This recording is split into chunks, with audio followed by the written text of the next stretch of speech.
Struggling to land brand deals? If you've been pitching but have only been hearing crickets, you might be making one of these common mistakes.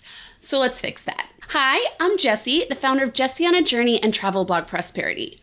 On this channel, one of my main goals is to help you monetize your blog and turn your blog into a sustainable and profitable business. And typically, I do that by sharing my top tips and strategies.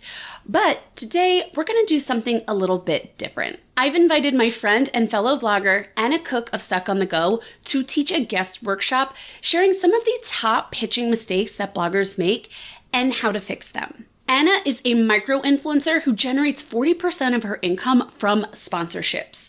She actually started landing collaborations with brands and tourism boards when she had only 1,500 followers, proving you don't need a massive audience to do this, you just need the right pitching strategy. She's worked with major destinations like Discover Puerto Rico and Visit Waco while having less than 10K followers, and was even nominated for Best Brand Collaboration at the T-Bex Creator Awards for her partnership with Gulf Shores and Orange Beach Tourism. And today, she'll be sharing her best tips to help you do the same in this short but info-packed workshop. Now, just two quick things before we get started.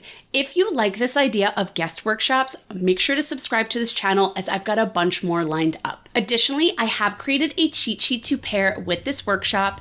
It's included in my free travel blogger resource library, linked in the video description or via the QR code on your screen. It includes 55 plus resources, all meant to help you grow your traffic, community, and income, so you won't want to miss it.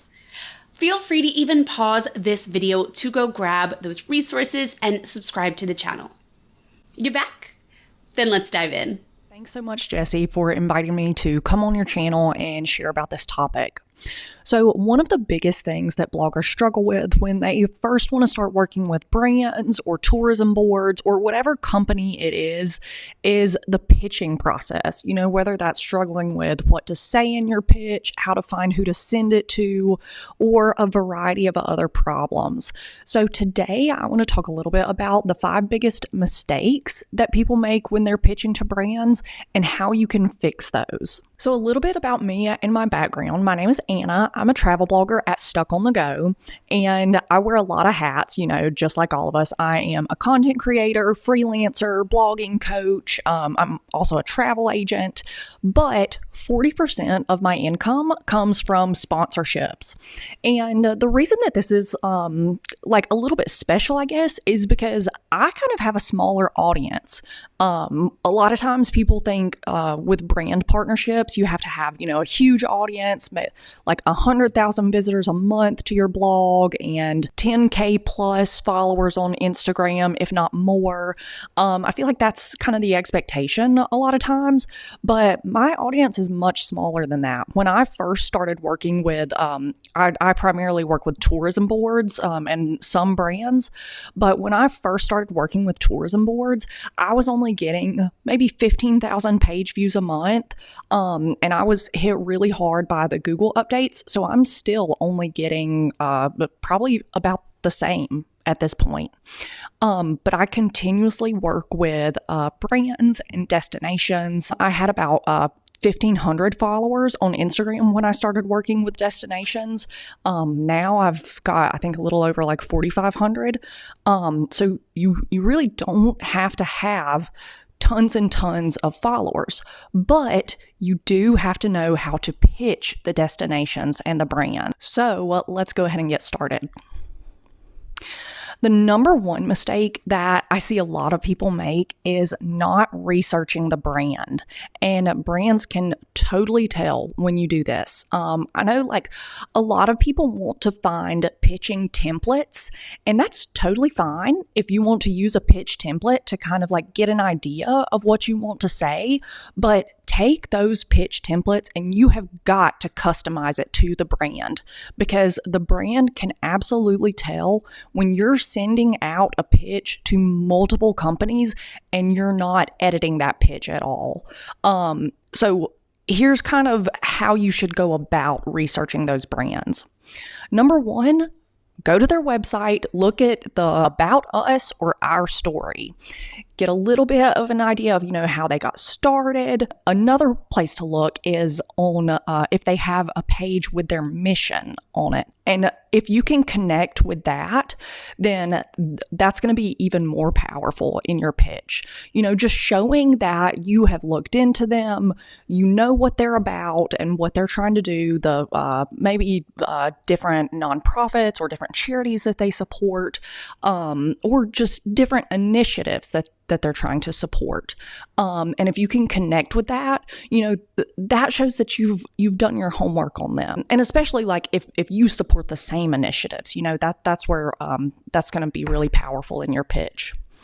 The next place you should look is their press page, because ideally that's going to tell you, who you should reach out to, what they're trying to promote. Like a lot of times, if destinations or brands have like new things coming in this year, they'll put that on their press page. And so that's where you can kind of get an idea of their marketing initiatives.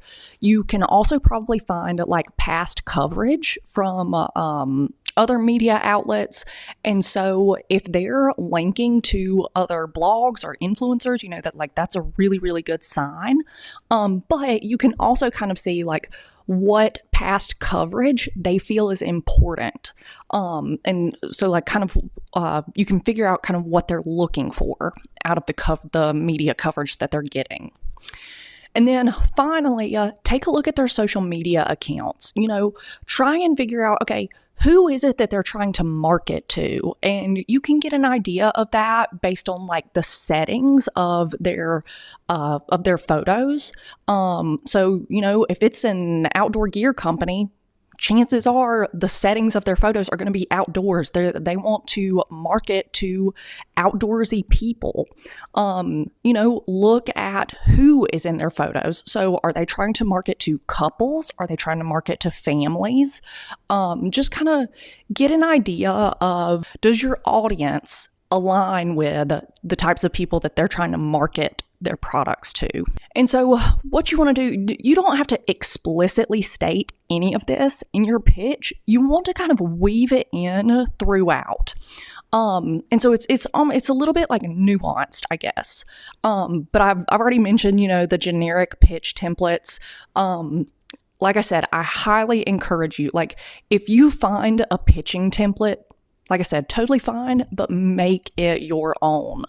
And again, be sure to show that, you've researched the company a little bit, like insert those little tidbits throughout your pitch. And so some of the ways that you can do that is, like I said, if you really connect with their mission, then when you're introducing yourself and kind of like trying to make a connection with that brand, mention that and say how you have also tried to support this mission in some way. If they are launching a new product and you think that would be a great fit for your audience, mention, I saw that you're launching such and such product on your press page. I think this would be a great fit for my audience. That just shows that you are thinking about their upcoming marketing initiatives and you want to help them achieve that. So that's the first mistake that people make. Number 2 is sending your pitch to a generic email. Always, always, always try and find the correct email. And ideally, it's for a person. Now, sometimes if you want to work with a larger brand, and especially if they have, if they're working through a PR company, PR is public relations.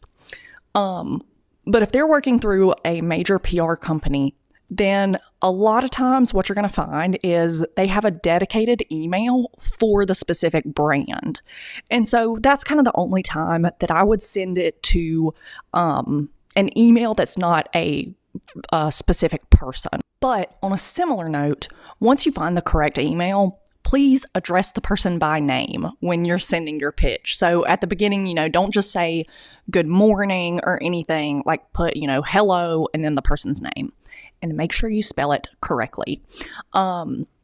This is just really important. Number 1, the spelling is a pet peeve for a lot of PR reps, destination representatives. I've just heard that a lot at different conferences that I've gone to. But I know for me, If an email comes in and they don't address me by name specifically, in my head, I'm thinking, okay, this is a mass email that's going out to multiple bloggers and they're not, addressing me specifically. So I automatically delete those.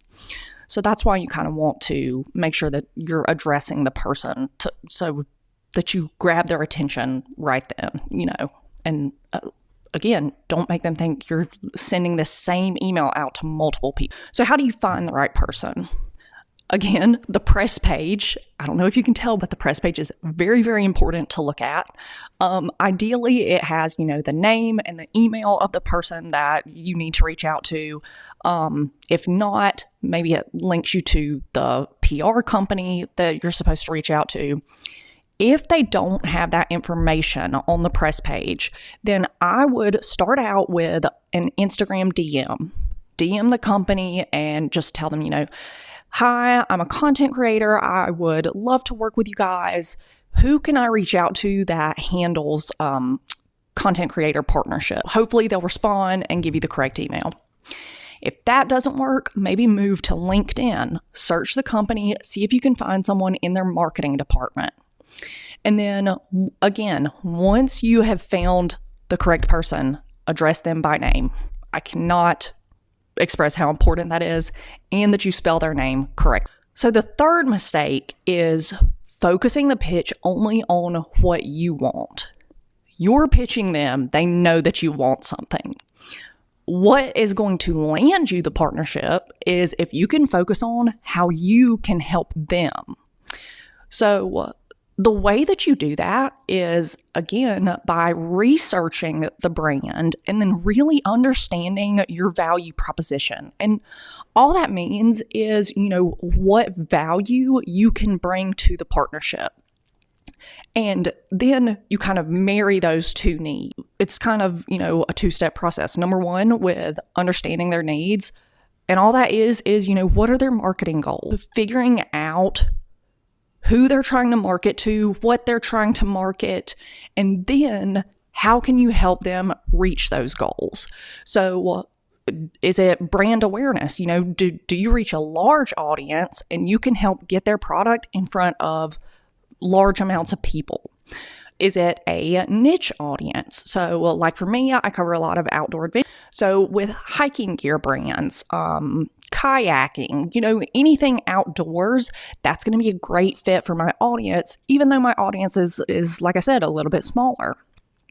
Can you also provide user-generated content with your package? That's huge for companies because then they don't have to go out and, pay a photographer separately to provide that content. So there are a variety of ways that you can help these brands, and you just want to try and figure out, okay, what's the most important to them? What are they trying to achieve and how can I help them do that? And so then when you are, talking about a partnership, you want to be explicit. So, tell them exactly what you can provide them. So is that, you can provide multiple blog posts. Can you provide blog posts and social media coverage? And then again, user-generated content. So in addition to blog posts and social media coverage, can you provide photos or can you provide short-form videos that they can use? You need to tell them exactly what you can provide for them and then what you're looking for in return. Do you want the partnership to be a product exchange? Do you want it to be a, sponsored partnership? What exactly do you want? And the fourth mistake is making the pitch too long. You want to make it an easy yes. Like I said, I've been to a lot of conferences and I've heard this over and over and over again, make it an easy yes, because so many of these people they're like us. There's not enough time in the day. So, you want to give them the basic information that they need to be able to say yes to this partnership. And so kind of one way that I think about it is the initial pitch. I just want to pique their interest and get them intrigued by partnering with me. And then I want to get them on a phone call where we can iron out all the details that, are needed for a partnership like this. So, you don't have to just bombard them with information in that first pitch. You just want to give them what they need. And so this is kind of what I think about when I am writing my pitches. Number one, I put my introduction and try and make a connection to the person, right at the top. So that's usually 1 to 2 sentences, maybe 3 sentences max.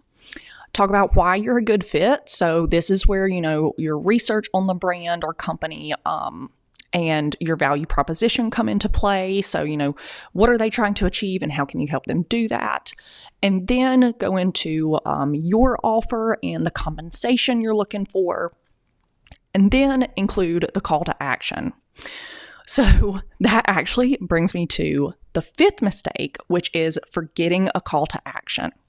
You want to tell them exactly what they need to do next. Because again, make it an easy yes. So they need to be able to quickly move forward with the partnership. And so, like I said, most of the time I like to get them on a phone call.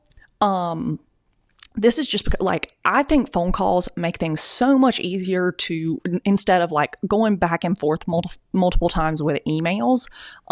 With a 15 to 30 minute phone call, you can, iron out everything and move forward from there. And so my call to action at the ends of my pitch emails are you available for a phone call this week or next? I'm free at X, Y, and Z times and would love to discuss details. And so ideally they come back and say, absolutely, let's set up a call for this time. If you hate phone calls, because I know there are tons of people who just absolutely hate getting on the phone with people, and that's totally fine. Then all you need to do is say, please let me know if you're interested in this partnership and I can send over my rate card. If you are just looking for a product exchange, then, just say, please let me know if you're interested in this partnership and I would love to discuss details. And so then all they need to do is say, yes, I am interested in a partnership. What are the next steps?